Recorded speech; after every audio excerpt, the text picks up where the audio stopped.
Hello, this is Homo Mind. Let's learn together. This is gonna blow your mind अगर आप सोचते हैं कि पावरफुल बनने के लिए आपको हमेशा सबसे ऊंचा, सबसे चमकीला पेड़ बनना पड़ेगा। रुकिए, exposing the secret power in the most ignored plant, moss. नहीं, रुको, वापस आओ। मैं वादा करता हूं कि यह कहीं जा रहा है। मॉस के बारे में सोचो, या खासकर लाइकोपोडियम नाम का एक तरह का क्लब मॉस। यह वो बड़ा चमकीला ओक का पेड़ नहीं है जो आपका ध्यान खींचता है। ये वो नाजुक, ज्यादा देखभाल वाला गुलाब भी नहीं है जिसे लगातार पैम्परिंग चाहिए। लाइकोपोडियम वो शांत हरी चीज है जो हर जगह उगती हुई दिखती है, पत्थरों पर, वॉरलों में, एक चट्टान के किनारे पर चिपकी हुए। यह लैंडस्केप से लड़ता नहीं, यह उसका हिस्सा बन जाता है, यह अडेप्ट करता है। अगर कोई पत्थर इसके रास्ते में आता है तो यह उसके चारों ओर उग जाता है। अगर मिट्टी खराब है तो यह बचने का रास्ता ढूंढ लेता है। ये सबसे बड़ा सर्वाइवर है, रेजिलियंस का मास्टर क्लास। चुपचाप अपना प्रभाव फैलाता है बिना ज्यादा शोर शराबा। प्लेट, ये प्लांट, ये साधारण पुराना ऑर्गेनिज्म एक खास तरह के इंसान के लिए एक शानदार मेटाफर है। आप जानते हैं किसको? वे हमेशा कमरे में सबसे ज्यादा शोर करने वाले नहीं होते, लेकिन किसी तरह वे हमेशा पावर की पोजीशन में आ जाते हैं। वे ऑफिस पॉलिटिक्स, फैमिली ड्रामा और यहाँ तक कि ग्लोबल क्राइसिस को भी एक अजीब, लगभग जादुई ग्रेस के साथ नेविगेट करते हैं। वे झुकते हैं लेकिन टूटते नहीं।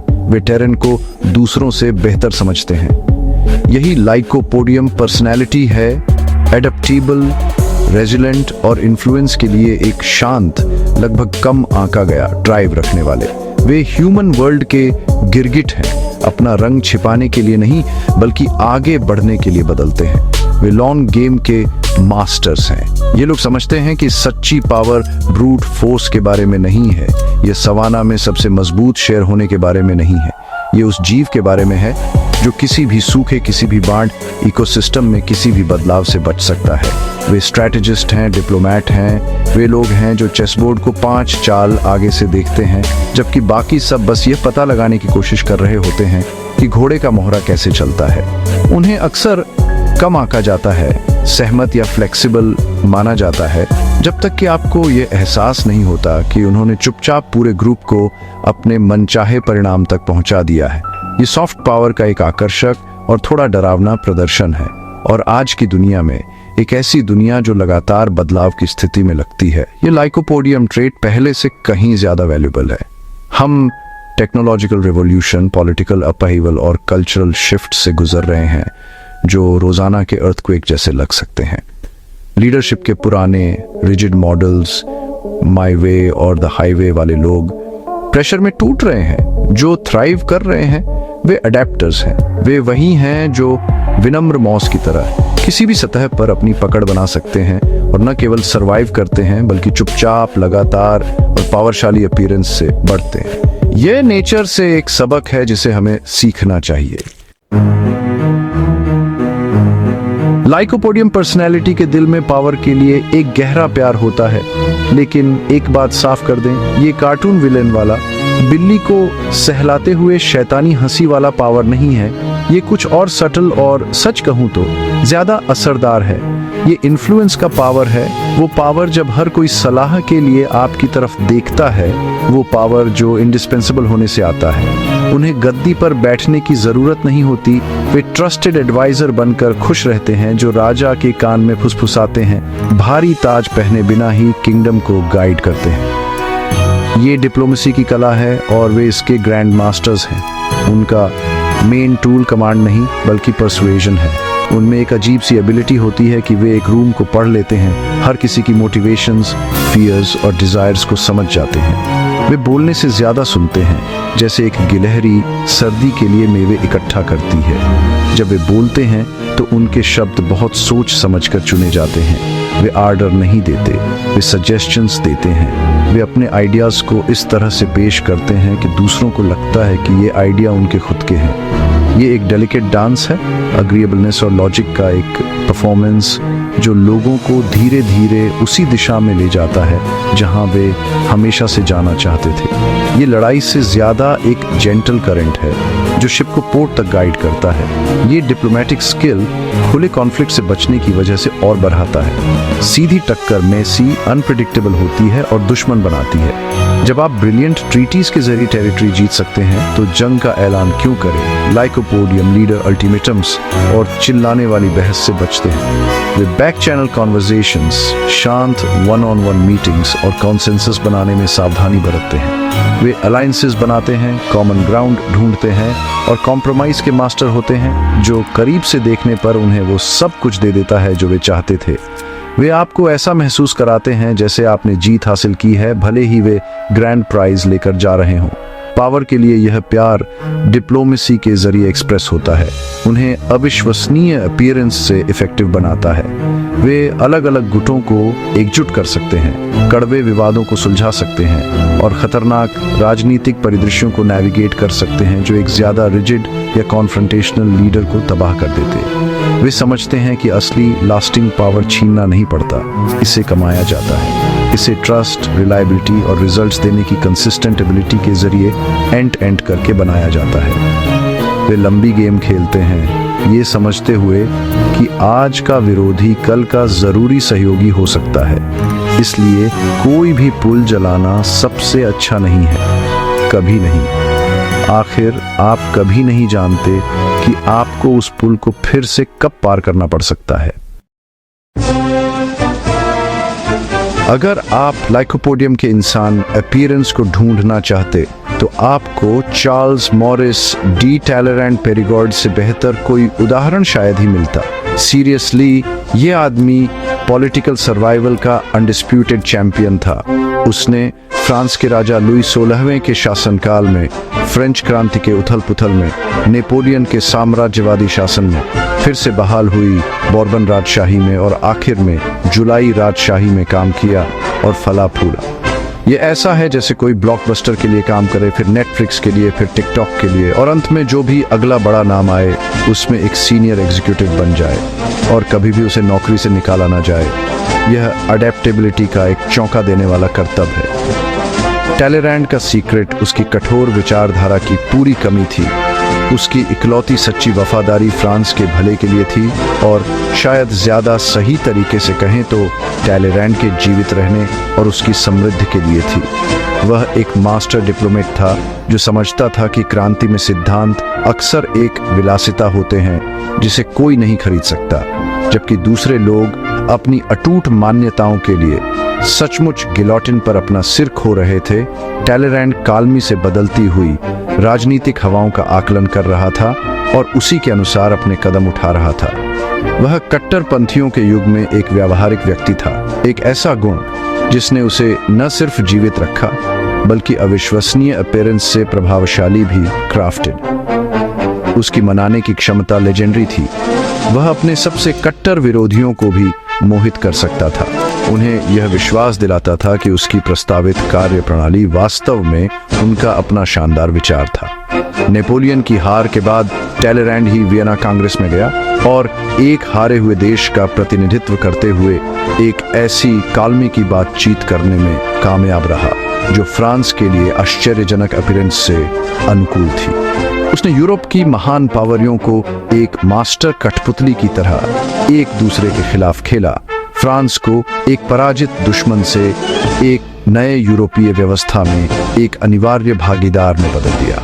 उसने बल का उपयोग नहीं किया, उसने तर्क, चतुराई और अपने विरोधियों के अहंकार की अद्वितीय समझ का उपयोग किया। टैलेरेंट का करियर लाइकोपोडियम की कला का एक मास्टर क्लास है जिसमें बिना टूटे झुकना सिखाया जाता है।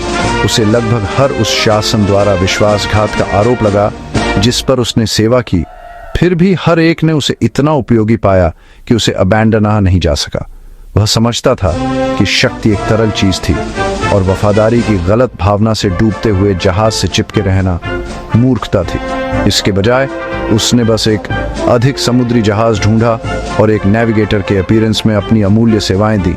वह अल्टीमेट सर्वाइवर था, वह काई जो एक राजवंश की मूर्ति पर उगती थी, फिर अगले पर और अगले पर, हमेशा शक्ति की छाया में फलने फूलने का तरीका ढूंढती थी। अब चलो समंदर के उस पार चलते हैं और एक ज्यादा दुखद और मुश्किल शख्सियत रॉबर्ट ई ली को देखते हैं। यहाँ हमें लाइकोपोडियम के अनुकूलन और नेतृत्व के गुण परिस्थितियों और वफादारी के गहरे टकराव से बिगड़ते हुए दिखते हैं। अमेरिकी गृह युद्ध से पहले ली यूनाइटेड स्टेट्स आर्मी के सबसे सम्मानित अधिकारियों में से एक थे।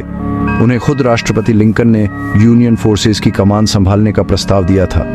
इस बारे में सोचो, वह ऐसे आदमी थे जिसे हर कोई अपनी टीम में चाहता था।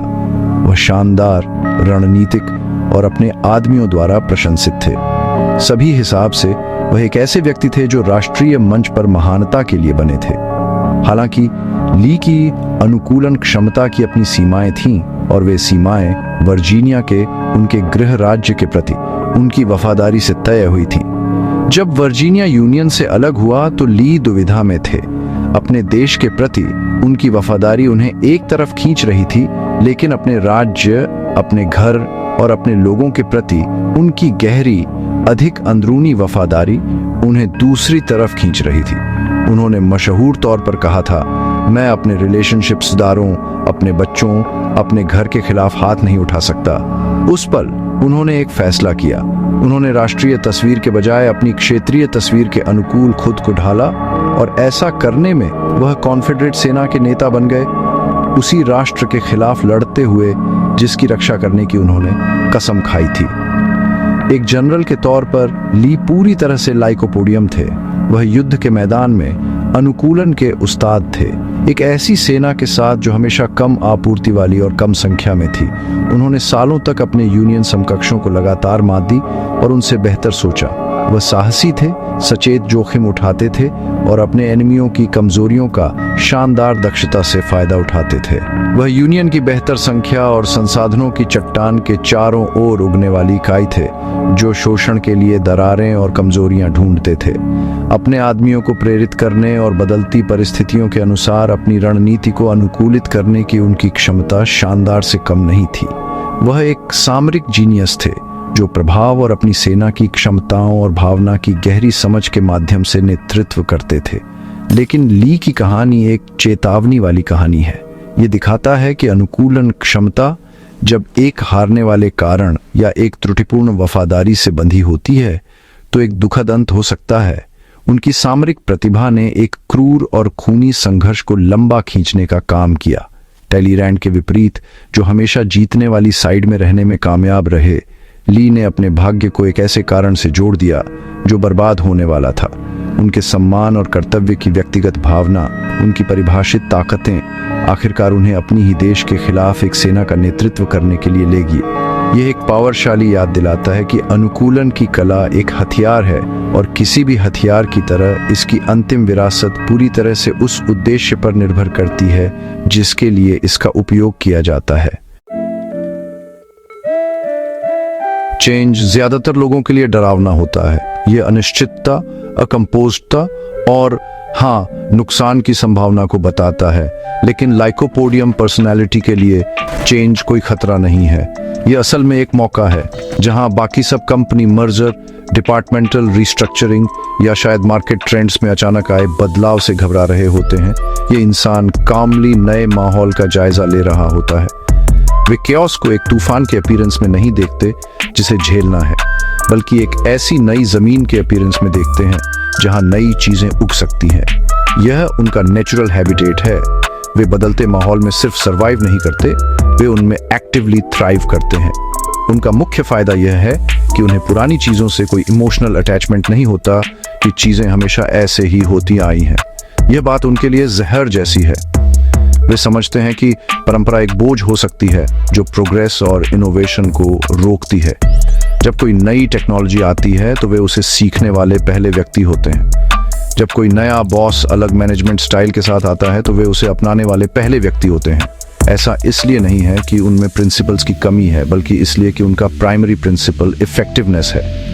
अगर पुराना तरीका अब काम नहीं कर रहा तो वे उसे बिना सोचे समझे डिस्कार्ड कर देते हैं और नए तरीके को अपनाते हैं। अक्सर जल्द ही उसके सबसे स्किल्ड प्रैक्टिशनर बन जाते हैं। इस काबिलियत का उनके पर्सनल रिलेशनशिप्स पर गहरा असर पड़ता है, चाहे वह काम पर हो या घर पर। किसी क्राइसिस में लोग स्वाभाविक अपीयरेंस से उस व्यक्ति की ओर खींचे चले आते हैं जो चिल्ला नहीं रहा होता। लाइकोपोडियम का शांत एनालिटिकल अप्रोच उन्हें एक नेचुरल लीडर बनाता है। क्लीग्स उनसे गाइडेंस लेते हैं और सुपीरियर्स उन्हें एक सेफ पेयर ऑफ हैंड्स मानते हैं। वे इस घूमती हुई दुनिया में एक स्टेबल पॉइंट बन जाते हैं। इससे बेशक उनका इन्फ्लुएंस बढ़ता है। वे सिर्फ अपनी सर्वाइवल के लिए अडेप्ट नहीं कर रहे होते, वे दूसरों को आगे का रास्ता दिखा रहे होते हैं, और ऐसा करके वे ऐसे फॉलोअर्स जमा करते हैं जो डायरेक्शन और सिक्योरिटी की भावना के लिए आभारी होते हैं। हालांकि ये लगातार एडेप्टेशन उन्हें इमोशनली डिस्टेंट या कुछ लोगों के लिए अवसरवादी भी दिखा सकता है। उनकी पुराने प्रोजेक्ट्स, पुराने तरीकों और कभी-कभी पुराने प्रोफेशनल रिलेशनशिप्स से आगे बढ़ने की इच्छा को लॉयल्टी की कमी समझा जा सकता है।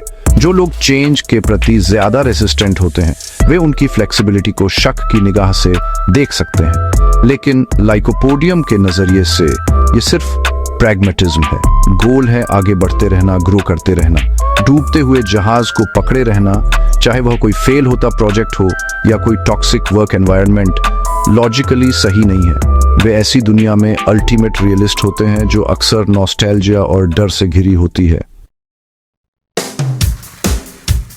आपको लाइकोपोडियम टाइप्स ढूंढने के लिए पुराने जमाने के विग पहने डिप्लोमेट को देखने की जरूरत नहीं है। वे हमारे आसपास ही हैं, खासकर मॉडर्न बिजनेस और पॉलिटिक्स की हाई स्टेक्स दुनिया में। किसी टेक कंपनी के मॉडर्न सीईओ को ही ले लो। टेक की दुनिया बहुत तेजी से बदलती है। जो ऐप एक साल ग्लोबल फिनोमिनन होती है, वो अगले साल पुरानी चीज बन सकती है। सक्सेसफुल सीईओ वह नहीं होता जो एक ही प्रोडक्ट को परफेक्ट करे, बल्कि वह होता है जो एक क्वार्टर में अपनी पूरी कंपनी की स्ट्रेटेजी बदल सके, नए मार्केट डेटा, किसी कंपटीटर के इनोवेशन या यूजर बिहेवियर में बदलाव के हिसाब से। उन्हें एडेप्टेशन में माहिर होना पड़ता है, नहीं तो उनकी कंपनी अगली माईस्पेस बन जाएगी। पॉलिटिकल एडवाइजर्स के बारे में सोचो, जिन्हें स्पिन डॉक्टर्स भी कहते हैं और जो पर्दे के पीछे काम करते हैं। ये आज के टलीरांड्स हैं। उनका काम है 24 घंटे चलने वाली न्यूज़ साइकिल को नेविगेट करना, पब्लिक परसेप्शन को मैनेज करना और अपनी पॉलिटिकल पार्टी को स्कैंडल्स और पॉलिसी डिबेट्स से निकालना। उनकी लॉयल्टी पार्टी की सक्सेस के लिए होती है और वे इलेक्टोरेट के मूड के हिसाब से अपनी मैसेजिंग, अपनी स्ट्रैटेजी और यहाँ तक कि अपनी पब्लिक फेसिंग पॉलिसीज़ को भी अडेप्ट करते हैं। वे पर्सुएजन में माहिर होते हैं, फोकस ग्रुप्स और पोलिंग डेटा का इस्तेमाल करके परफेक्ट साउंड बाइट बनाते हैं जो वोटर्स के साथ रेजोनेट करेगा। यह एडेप्टेशन का एक लगातार हाई प्रेशर डांस है। यह ट्रेट गिग इकोनॉमी और एंटरप्रेन्योरशिप की दुनिया में भी दिखता है। एक सक्सेसफुल फ्रीलांसर या स्टार्टअप फाउंडर रिजिड नहीं हो सकता। उन्हें क्लाइंट की मांगों को पूरा करने के लिए अपनी स्किल्स को लगातार अडेप्ट करना पड़ता है, नया सॉफ्टवेयर सीखना पड़ता है और प्रॉफिटेबल निश खोजने के लिए अपने बिजनेस मॉडल को पिवट करना पड़ता है। वे अल्टीमेट लाइकोपोडियम इंडिविजुअल्स हैं जो एक फ्लक्चुएटिंग इकोनॉमी की चट्टानों से चिपके रहते हैं। उनके पास किसी बड़ी कॉरपोरेशन की सिक्योरिटी नहीं होती। उनका सर्वाइवल पूरी तरह से उनकी फ्लेक्सिबल, पर्सुएसिव और रिजिलियंट होने की क्षमता पर निर्भर करता है। उन्हें हर रोज खुद को, अपने आइडियाज़ और अपनी सर्विसेज को बेचना पड़ता है। यहाँ तक कि हमारी एवरीडे लाइव्स में भी हमें ये ट्रेट्स दिखते हैं। वह पेरेंट जो काम, स्कूल रन्स और अचानक प्लम्बिंग इमरजेंसी को आसानी से संभाल लेता है। वह कम्युनिटी ऑर्गेनाइजर जो अलग अलग विचारों वाले पड़ोसियों को एक कॉमन गोल के लिए साथ लाता है। ये सब लाइकोपोडियम के एग्जाम्पल्स हैं। यह एक कॉम्प्लेक्स कैओटिक सिचुएशन को देखकर घबराए बिना उसमें से रास्ता निकालने की क्षमता है और दूसरों को भी अपने साथ ले जाने की। ऐसी दुनिया में जो पहले से कहीं ज्यादा कनेक्टेड और तेजी से बदल रही है, ये स्किल सेट सर्वाइवल और सक्सेस के लिए एक जरूरी टूल बन गया है। एक ह्यूमन कैमिलियन होना हमेशा अच्छा नहीं होता। इस लगातार बदलते रहने की आदत का एक पर्सनल कॉस्ट भी होता है। लाइकोपोडियम पर्सनालिटी हर एनवायरनमेंट में फिट होने और इन्फ्लुएंस करने की अपनी खोज में कभी कभी अपनी पहचान भूल जाती है। अगर आप अपनी लाइफ बैकग्राउंड से मैच करने के लिए अपने रंग बदलते रहते हैं तो आप शायद इवेंचुअली अपना असली रंग भूल सकते हैं। इससे अंदर से खालीपन या एक इम्पोस्टर होने का एहसास हो सकता है। वे इतनी अच्छी तरह से एक रोल प्ले कर सकते हैं कि वे मास्क के पीछे के इंसान को भूल जाते हैं। ये उस एक्टर जैसा है जिसने इतने सारे पार्ट्स प्ले किए हैं कि जब कर्टन गिरता है तो उसे पता नहीं होता कि वो कौन है। इससे डीप ऑथेंटिक रिश्ते बनाना भी मुश्किल हो सकता है, जबकि वे प्रोफेशनल लेवल पर गठबंधन बनाने और विश्वास जीतने में माहिर होते हैं। सच्ची इंटीमेसी के लिए वल्नरेबिलिटी की ज़रूरत होती है। इसमें अपने सच्चे न बदलने वाले सेल्फ को दूसरे इंसान को दिखाना शामिल है, अपनी कमियों के साथ भी। किसी ऐसे व्यक्ति के लिए जो खुद का एक केयरफुली बनाया हुआ वर्जन पेश करने का आदी है, जो सिचुएशन के हिसाब से हो, यह डरावना हो सकता है। उन्हें डर हो सकता है कि अगर वे अडेप्ट करना बंद कर दें, अगर वे अपना फिक्स्ड न बदलने वाला कोर रिवील करें, तो उन्हें रिजेक्ट कर दिया जाएगा। इससे एडमायरर्स और एलाइज से घिरी हुई लाइफ हो सकती है, लेकिन बहुत कम सच्चे और इंटीमेट दोस्त होते हैं। इसके अलावा इस लेवल के सोशल और प्रोफेशनल नेविगेशन के लिए ज़रूरी लगातार मेंटल एनर्जी थका देने वाली होती है। हमेशा रूम को समझना, हमेशा अगली चाल कैलकुलेट करना, हमेशा परसेप्शंस को मैनेज करना, ये एक साथ दर्जन भर चेस गेम्स खेलने जैसा है, हर दिन हर समय। इससे बर्नआउट, एंजाइटी और एक गहरी एग्जॉस्टिंग हो सकती है। जो शांत और स्थिर बाहरी अपीयरेंस वे दुनिया को दिखाते हैं, उसके पीछे अक्सर एक ऐसा दिमाग छिपा होता है जो लगातार घूमता रहता है, एनालिसिस करता रहता है और स्ट्रेटेजी बनाता रहता है। एफर्टलेसली अडेप्टेबल दिखने की कोशिश आयरॉनिकली बहुत ज़्यादा और थका देने वाली होती है। उन्हें एक नैतिक और एथिकल टाइट रोप पर भी चलना पड़ता है। अपने बचने और आगे बढ़ने की कोशिश में प्रैग्मेटिक एडेप्टेशन और आउटराइट अपॉर्चुनिज्म के बीच की लाइन धुंधली हो सकती है। एक ऐसा डिसीजन जो उन्हें एक क्लेवर कॉम्प्रोमाइज जैसा लगता है, दूसरों को एक सेल आउट जैसा लग सकता है। किसी प्रोजेक्ट, टीम या आइडिया को छोड़ देने की इच्छा जब वह फायदेमंद न हो तो उसे रूथलेस और डिसलॉयल माना जा सकता है। उन्हें अपनी एम्बिशन और अपनी अडेप्टेबिलिटी को हमेशा एक मॉरल कंपस के साथ बैलेंस करना चाहिए। कहीं ऐसा न हो कि वे इतने फ्लेक्सिबल हो जाएं कि उनके पास कोई फर्म प्रिंसिपल्स ही न बचे जिस पर वे खड़े हो सके। यह एक मुश्किल और अक्सर अकेला बैलेंसिंग एक्ट होता है। एक लाइकोपोडियम लीडर की असली पावर उसकी अथॉरिटी में नहीं, बल्कि लोगों को मनाने की उसकी काबिलियत में होती है। वो ये बात अच्छे से समझते हैं कि आप घोड़े को पानी तक तो ले जा सकते हो, पर उसे पानी पीने के लिए मजबूर नहीं कर सकते। लोगों को ऑर्डर देने से मन में गुस्सा और बेमन से बात मानने की भावना आती है। सच्ची लीडरशिप, वो जो वफादारी और क्रिएटिविटी इंस्पायर करती है, वो लोगों को अपने आप फॉलो करने से आती है। ये है परसुएशन का आर्ट, और ये कमांड के सीधे सादे टूल से कहीं ज़्यादा सोफिस्टिकेटेड है। ये एक शेफर्ड और एक शीप डॉग का फ़र्क है। एक आगे से रास्ता दिखाता है, दूसरा पीछे से भौंकता है। उनका तरीका सहानुभूति पर आधारित होता है। किसी भी बात के लिए आपको मनाने से पहले वो आपको समझने की कोशिश करते हैं। आपके गोल्स क्या हैं, आपके डर क्या हैं, आप किस चीज़ को वैल्यू करते हो। वो ध्यान से सुनते हैं, सिर्फ आपकी बातों को नहीं, बल्कि उनके पीछे की फीलिंग्स को भी। एक बार जब वो आपका नज़रिया समझ जाते हैं तो वो अपनी बात को इस तरह से रखते हैं जो आपके इंटरेस्ट से मेल खाती हो। वो बहस जीतने की कोशिश नहीं करते, वो आगे बढ़ने का एक कॉमन रास्ता ढूंढते हैं। वो अपने आइडिया को डिमांड की तरह नहीं, बल्कि एक प्रॉब्लम के सॉल्यूशन की तरह पेश करते हैं जो आप दोनों की है। इससे ना कहना बहुत मुश्किल हो जाता है। वो प्रेजेंटेंस के भी मास्टर होते हैं। वो जानते हैं कि आप किसी को अपना मन बदलने के लिए फोर्स नहीं कर सकते। ये एक प्रोसेस है। वो एक आइडिया का बीज बोते हैं और फिर उसे बढ़ने देते हैं।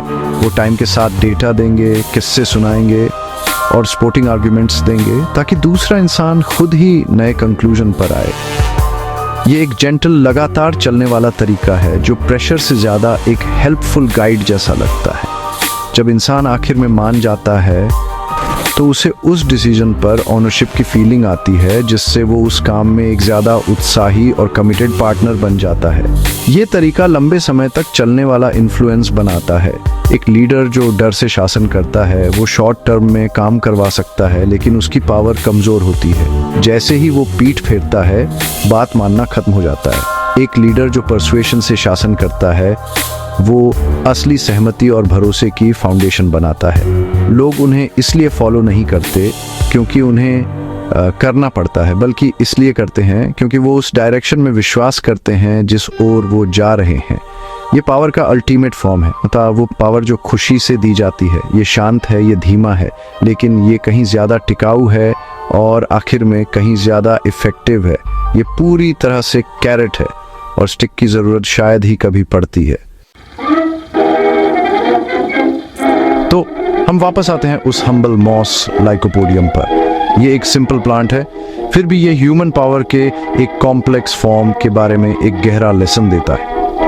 अडेप्ट करने की, परसुएड करने की और केओस में थ्राइव करने की एबिलिटी किसी भी ईरा में एक फॉर्मिडेबल स्किल सेट है और शायद हमारे अपने ईरा में ये एसेंशियल है। लाइकोपोडियम पर्सनालिटी अपनी डिप्लोमेटिक ग्रेस और क्वाइट एम्बिशन के साथ दुनिया को ऐसे नेविगेट करते हैं जैसे एक ग्रैंड मास्टर चेस खेल रहा हो। हमेशा कई मूव्स आगे सोचते हैं, चैलेंजेस को अपॉर्चुनिटीज में बदलते हैं और ओपोनेंट्स को एलाइज में। वे सर्वाइवर्स हैं, इन्फ्लुएंसर्स हैं, इंडिस्पेंसिबल फिगर्स हैं जो आउटकम्स को शैडो से भी उतना ही शेप करते हैं जितना स्पॉटलाइट से। यह पावर हालांकि एक डबल एज्ड सोर्ड है, जैसा कि हमने मास्टरफुल टलेरैंड और ट्रेजिकली जैसे फिगर्स के साथ देखा है। अडेप्टेबिलिटी और लीडरशिप के वही ट्रेड्स बहुत अलग लेगेसीज को जन्म दे सकते हैं। इन्फ्लुएंस की ड्राइव को पर्पस की भावना के साथ टेम्पर्ड होना चाहिए, एक मॉरल कंपस जो लिए गए चॉइसेस को गाइड करता है। इसके बिना एडेप्टेबिलिटी प्योर अपॉर्चुनिज्म बन सकती है और परसुएशन मैनिपुलेशन बन सकती है। लाइकोपोडियम लीडर एक फाइन लाइन पर चलते हैं, अपनी एम्बिशन को उन ग्रुप्स की वेलबींग के साथ लगातार बैलेंस करते हैं जिनका वे नेतृत्व करते हैं। ये एक हैवी रिस्पॉन्सिबिलिटी है। इस पर्सनैलिटी टाइप का कोर पर्सनल स्ट्रेंथ और दूसरों पर उनके इन्फ्लुएंस के बीच एक डेलिकेट बैलेंस है। उनकी स्ट्रेंथ, उनकी फ्लेक्सिबिलिटी, उनकी रिजिलियंस और ह्यूमन नेचर की उनकी कीन अंडरस्टैंडिंग से आती है। लेकिन वह स्ट्रेंथ तभी ट्रूली मीनिंगफुल होती है जब उसका उपयोग कलेक्टिव के लिए पॉजिटिव आउटकम्स को गाइड करने, बिल्ड करने और क्रिएट करने के लिए किया जाता है। जब वे इस बैलेंस को सही करते हैं तो वे गुड के लिए इनक्रेडिबल फोर्सेस होते हैं, टीम्स को यूनाइट करते हैं, कंपनीज को बचाते हैं और पीस नेगोशिएट करते हैं। जब वे इसे गलत करते हैं तो उनकी टैलेंट्स कॉन्फ्लिक्ट को प्रोलॉन्ग करने या लोगों को एक डिस्ट्रक्टिव पाथ पर ले जाने का काम कर सकती है। अल्टीमेटली लाइकोपोडियम का लेसन सिर्फ पावर के बारे में नहीं है, बल्कि पावर के बारे में है। ये समझना है कि ट्रू इन्फ्लुएंस दूसरों को अपनी विल के अनुसार मोड़ना नहीं है, बल्कि एक ऐसा एनवायरनमेंट बनाना है जहां हर कोई एक साथ आगे बढ़ सके। ये फुटहोल्ड ढूंढने की, टेरेन के अनुकूल ढलने की और धीरे धीरे लगातार इस तरह से बढ़ने की क्वाइट आर्ट है जो पूरे लैंडस्केप को मजबूत करती है। ये इस बात को पहचानना है कि सबसे एंड्यूरिंग पावर वह नहीं है जिसे छीना जाता है, बल्कि वह है जिसे पेशेंस, एम्पैथी और ह्यूमन रिलेशनशिप्स के डेलिकेट बैलेंस के लिए एक गहरे सम्मान के साथ कल्टीवेट किया जाता है।